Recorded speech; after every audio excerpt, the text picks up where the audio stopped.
All right, so let's look at eBay's variation listing and when it's good to use it and how to set one up. And what it's designed for is when you have one item that comes in multiple options. And this listing I have up on the screen is really the perfect example.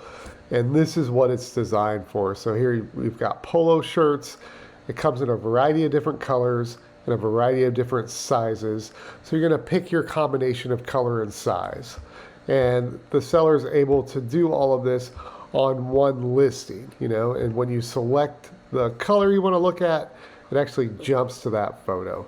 Then you pick your size and you can add it to the cart. But this can also be used when you have a quantity of an item and you want to get it done in one listing for efficiency purposes. So this is one of mine, and I purchased a large lot of Polo Ralph Lauren bow ties in kids sizes. And I've only got a single variation on there, and it's pick the bow tie, essentially pick your pattern and color. And again, when you pick which one you want to look at, it'll jump to that photo. And what I'm really trying to do with this, you see I've got the promo up here, buy one get one at half off. I'm trying to get multi-item orders. And so this single variation type of listing is great when you have sort of a quantity of lower value inventory that you'd like to list, but it's not really worth listing each item individually. And so where this is really popular to do is actually in the video game category. You'll see a bunch of listings like this with pick and choose in the title, and your main photo showing like, hey, I've got a big inventory of games here, which one do you want? And you'll see this range of prices too. That's something to know with the variation listing. Like on the polo shirts we saw, the price was $9.99. It didn't matter what color you bought. But you can actually price each variation individually, and that's why you're seeing the range of prices on these listings. Here's an idea of what it looks like. Very similar to the polo shirt thing. Like you've got your main photo showing, hey, I've got a ton of games, and then you can pick your title, and there's this big list of games, which games are you looking for, and you can pick it and add it to your cart. And you'll notice the ones that are grayed out are out of stock. Those games have already been purchased. Let's go over and look at how to set one of those up. I actually recently bought a binder of 40 Xbox 360 games disc only. And when I went to make the buy, I saw there were a couple Transformers games in there that I knew would do well. I cherry picked those out and sold them individually. And then there's all these other games left over, which I combined with some video games I had laying around. And it's all these games that are kind of in that $5 to $8, $9 range where it's not really worth it to list them individually. But when you add it all up, it's like $300 worth of inventory that's not getting listed. So you can quickly throw up this variation listing, have them all listed, and then even in the future, as you acquire more of the similar items, you can just add them to this listing. You don't have to keep listing things new. So to start a variation listing, there are two things you're going to need before you go to list. You're going to need your photos, and specifically you want a main photo that's going to show, hey, I've got a bunch of this item. And then also for all your different variations, or in this case, all the different video games, are they all going to be priced the same? Or are you pricing them differently? That needs to be decided. And I've got all that already researched and listed out here. And you'll see there are a couple games that I actually have two of instead of one. And we'll be able to set that inventory when we go to do the listing. So you just create a listing as normal. You only need the one main photo. You can have more than one main photo if it's appropriate. But to start your listing as normal, I got my main photo in there, which is just a bunch of Xbox 360 discs, your title. In the case of the video game specific variation listing, I do like having pick and choose in the title because that's a popular thing to do. It's just a normal listing up until this point. It is a little squishy in that game name is required and there's no like various. So I do what other people do, which is just to pick a popular game as the game name. And it is one that I have in there, Genre, I pick a bunch of them to cover all the different games. All the games I'm selling are within the US region. And it's not until you get to this section right here above condition where it says variations that things get different. Most of the time you're listing a one-off item, you skip right over this. Here we're going to do a variation listing. So go ahead and click edit in the variations. And this is where it gets very different. Here's where we create our variations. This can be a little confusing the first time you look at it. Attributes are what appear in the different drop-down lists. So like in the polo shirts, the attributes were color and size. Here, based on what I have in the listing, it's given me a couple of options that think might apply. Publisher, country/region of manufacturer. That's not really what I'm going for. I want to do the game title. So you're going to click add to have a different attribute. And if you don't see what you're looking for, if this was a clothing listing, they would have things like color, size, pattern. Here it's a video game listing. So they basically have picked out some of the item specifics.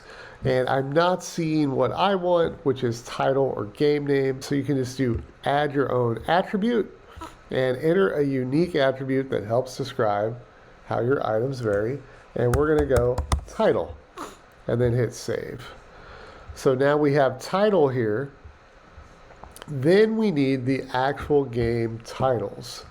That's what the options are. The options are what appear in the drop-down list. The title is the name of the drop-down list. So since we don't have any pre-filled options, we're going to hit create our own. And then you need to add in your titles. So we have Assassin's Creed, add. Assassin's Creed Brotherhood, add. So it's just copy and paste right here. That's why it's very nice to have it organized in a spreadsheet like this. Can do it fairly quickly. Obviously, I'm not going to make you watch all 48 of these or whatever it is I have. You get the idea now. So I'll go ahead and get this completed, and I'll be right back with you. We added all of our titles, and as I was adding them on the left side of the screen, each one I added popped in on the right side of the screen as well, which is the options you've selected, drag to rearrange. So you can actually move these back and forth or rearrange them in the box on the right-hand side. That's the order they're going to appear in the drop-down list, and I'm fine with alphabetical, so I'm going to leave it like that. I do want to go ahead and X off the two attributes they recommended for me that I'm not going to use.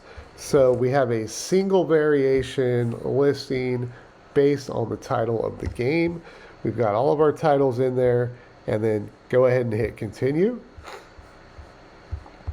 And this is where it gets really interesting. So I mentioned main photo or default photo is what it's called here. Just like a normal listing, you can have up to 24. I'm just using the picture of all the disc laid out as the main photo to let people know, hey, I've got a bunch of Xbox games here for you to shop from. Then you can add variation photos. You can use the default photos, or you can actually have different photos for each variation. And that's what I want to do here. So I'm going to pick off of default and choose title. And then we can add photos to each variation, and actually up to 12 for each one. For my purposes, I just need one, and it's a picture of the disc. And you do that by clicking on the one you want to add photos to. Assassin's Creed is selected. And then down here is this photo uploader. It's a little bit different in that this doesn't support drag and drop yet. You're going to have to click on add photos. And then go ahead and find them wherever you have them. I've got them right here. And I did try to take these in basically alphabetical order, so it would be the same. So hopefully this first one is Assassin's Creed. And it is. And we're good with that one. And then you don't have to click anything else. Just click on the next one, Assassin's Creed Brotherhood. And usually when I'm listing, I'll have all my photos open like I do here, so I can check and see, oh, the next one's actually Assassin's Creed 2.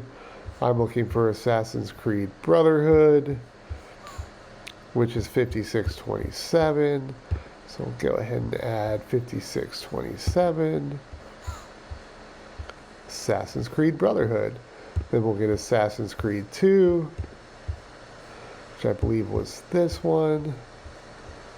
Assassin's Creed 2. And you just keep going through until you get them all added. It's definitely a little time consuming, but it's definitely a lot faster than listing 48 games individually. We got all those photos popped in. Once you get your photos settled, the next step is to just simply scroll down and you'll have all of these rows here. And for each variation, you can have a different SKU. You can have a different UPC number. Obviously, we have the title. You can have a different quantity and a different price. And you can just type right in this table, or you can use these buttons up here. Like if you're gonna make everything the same price, you can just hit enter price and make the same price for all of them. I have decided to do slightly different pricing, which we saw over on my spreadsheet here. And so we'll next get that knocked out. Like Assassin's Creed's $5.95, the other Assassin's Creed are $4.95. So we'll just go ahead and bust those in there. Like so. Paying attention to anyone that had a different quantity. Assassin's Creed 3 I have 2 of, so I just changed that to 2. We'll go ahead and get the rest of this table knocked out, and I'll join you for the next step. All right, we got all of our prices and quantities in. That's all I'm filling out. So I'm keeping all of these in the same binder until they sell. I'm not putting in individual SKUs, and they're not new items, so we're not putting in the UPCs, but I just got my picture, title, quantity, individual price for each one. And once you get that knocked out, we're just gonna hit save and close and move on to the next step. It's going to shoot us back to our familiar listing screen. You scroll up here, you'll now see there are items in the variation section, and you can actually come back and edit this later. It's one of the great features of this type of listing. If I get another binder of Xbox 360 games somewhere down the line, disc only, I can just come add them to this listing. So this type of listing does take longer than an individual listing to set up, but it is much faster than listing 48 cheap video games individually. So we'll get that done. On our pricing, you'll see this is grayed out, and that's because we've set the individual pricing on each listing. So my strategy for this listing, I am going to have a small shipping charge. And I've got this policy set up. I'm going to go ahead and edit it for this listing because I think it's a little high for this listing. This is $5.99. Video games are pretty much right around $4 to ship right now. We'll go $3.99, $1 each additional.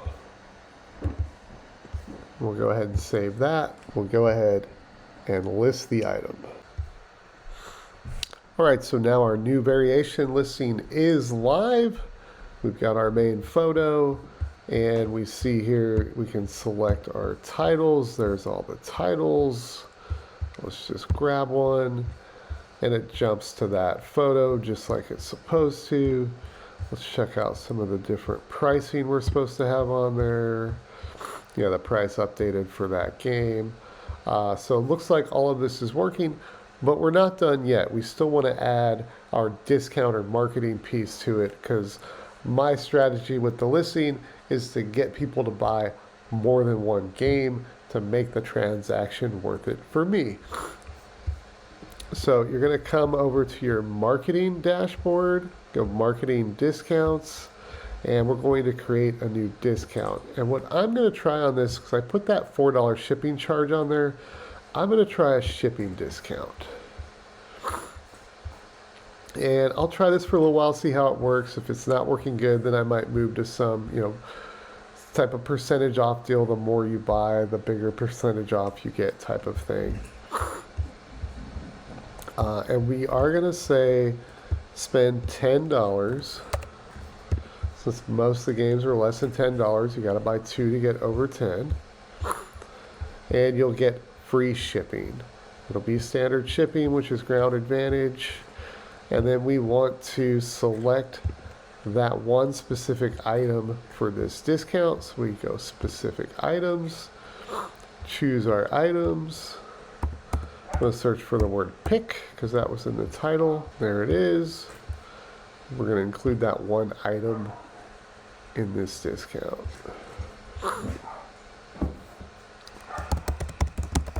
Free shipping when you spend at least $10. That's a great photo. Launch discount. Let's go back to our item. Go ahead and refresh it. And we've got our offer on there. Free shipping on orders over $10.